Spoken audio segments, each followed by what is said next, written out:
आज की ये क्राइम इन्वेस्टिगेशन डॉक्यूमेंट्री एक ऐसे सीरियल किलर के बारे में जो जुर्म करने के साथ साथ पुलिस को भी इन्फॉर्म किया करता था। वो हमेशा पुलिस को ये चैलेंज करता था कि ये जुर्म मैंने किया है, अगर आप पकड़ सकते हो तो पकड़ो। नजर या नजरिया ये दोनों सच या झूठ हो सकते या किसी ऐसी गलतफहमी का शिकार भी जिसकी वजह से ये दुनिया हर एक को अलग अलग रूप में नजर आ रही है। आज की क्राइम इन्वेस्टिगेशन डॉक्यूमेंट्री भी कुछ ऐसे ही सीरियल किलर के बारे में जिसने 1974 से 1991 तक यूनाइटेड स्टेट्स ऑफ अमेरिका के विचिटा कंसास में खौफ और डर का ऐसा माहौल बनाया था कि लोग इनके बारे में सोचते हुए भी डर जाते थे। ये मामूली से दिखने वाला इंसान ने इस शहर के लोगों में इतनी बेतहासी फैलाई थी कि औरतें अपने ही घर जाने से भी हिचकिचाती। इस सीरियल किलर का नाम है डेनिस रेडर। डेनिस 1945 में पैदा हुए। वो अपने बचपन से ही एक अलग किस्म के इंसान थे। क्योंकि अपने बहन भाइयों में डेनिस सबसे बड़े थे तो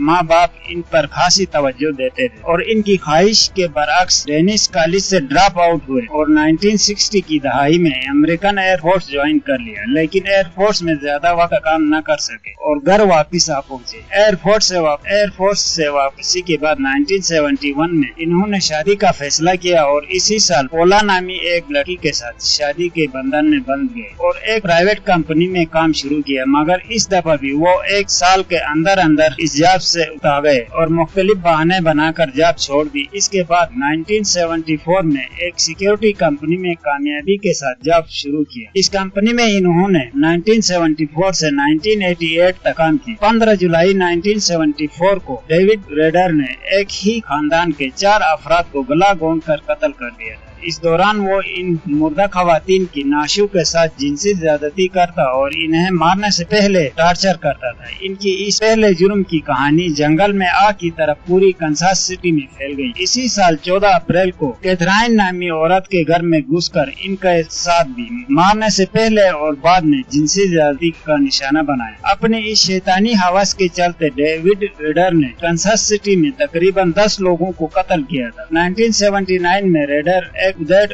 उम्र औरत के घर में घुसकर इनके इंतजार में बैठे। इस औरत के आते ही रेडर ने इनको भी जिनसी ज्यादती का निशाना बनाने के बाद इन्हें कत्ल किया। एक तरफ वो अपने घर वालों की नजर में एक जिम्मेदार बाप और जिम्मेदार बेटा था। इनके घर वालों को इस बात की जरा सी भी भनक नहीं थी कि दरअसल इनका बेटा बाप और शोहर के रूप में इनके साथ रहने वाला ये शख्स एक खतरनाक सीरियल किलर भी है। वो अपने हर जुर्म के बाद पुलिस को चैलेंज करता था और मुख्तलिफ जराये से इनको इन्फॉर्म करता था कि ये जुर्म इन्होंने ही किया है। बहुत सारे क्लूज के बावजूद भी पुलिस इन तक पहुंचने में नाकाम रही और कई दफा कत्ल करने के बाद इस सीरियल किलर ने खुद ही पुलिस को फोन करके बताया कि इसने एक महिला को अपना शिकार बनाया है और कई दफा PTK के नाम से ये पुलिस वालों के लिए एक लेटर छोड़ता था। इन खबरों के मीडिया पर आते ही सनसनी सी फैल जाती जिसको ये सीरियल किलर एंजॉय करता था। ये अपना एरिया के चर्च का प्रेसिडेंट भी रह चुका था